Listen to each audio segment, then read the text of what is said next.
তৃতীয় ও শেষ টেস্ট খেলতে এখন ক্রাইস্টচার্চে বাংলাদেশ দল। নিউজিল্যান্ডের কন্ডিশনে ভালো পারফরমেন্সের জন্য কিছু স্কিল ক্রিকেটারের ঘাটতি ছিল বলে স্বীকার করে দিয়েছেন কোচ স্টিভ রোডস। নিউজিল্যান্ড থেকে সামুয়েল টুটুর রিপোর্ট।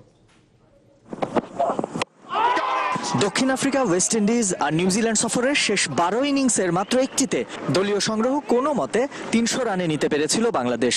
এবারের সফরে যখন সাকিব আর মুশফিক নেই, ভরসার বড় জায়গা জুড়ে ছিলেন তামিম ইকবাল আর মমিনুল হক।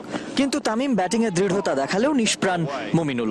অথচ বিদেশে মূল লড়াইটাই আসার কথা ছিল 3 নম্বর ব্যাটসম্যানের কাছ থেকে। দেশের বাইরে খেলা শেষ 12 ইনিংসে কক্সবাজারের লিটল মাস্টার করেছেন মাত্র 153 রান। অথচ এই মমিনুলই দেশের মাটিতে তুখোর ফর্মে 11 ইনিংসে যার রান 657। ব্যাটিং ভোগাচ্ছেন নিয়মিত, কিন্তু এটাকে নিয়তি মেনে নেওয়া ছাড়া যেন কোনো উপায় জানা নেই কোচ স্টিভ রোডসের।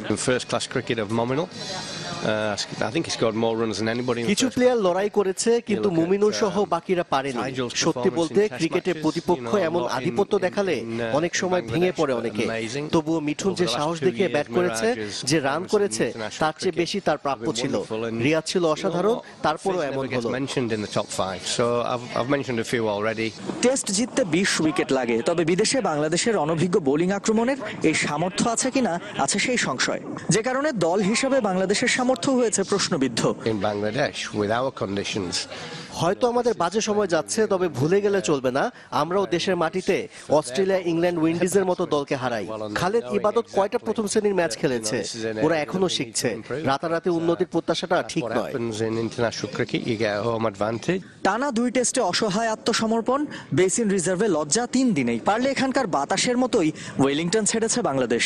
কঠিন হয়ে ওঠা নিউজিল্যান্ডকে ক্রাইস্টচার্চের শেষ টেস্টে অন্তত চ্যালেঞ্জ দিতে চান টাইগার ট্যাকটিশিয়ান। তাদের কিছু বোলার আর ব্যাটসম্যান আছে যারা র্যাঙ্কিং এর শীর্ষ 10-এ আছে। নিউজিল্যান্ডের কন্ডিশনে ওদের সঙ্গে লড়াই করতে যে স্কিল লাগে, সে ধরনের কিছু ক্রিকেটারের ঘাটতি ছিল। এখন শেষ ম্যাচটায় জয়ের বিশ্বাস রাখতে হবে। অন্তত বাংলাদেশের ক্রিকেট প্রেমী মানুষদের মুখে হাসি ফোটাতে চাই। 2 দিন বিরতির পর শনিবার থেকে হ্যাগলি ওভালে শুরু হচ্ছে তৃতীয় ও শেষ test. Samiul Tutu, channel 24, New Zealand.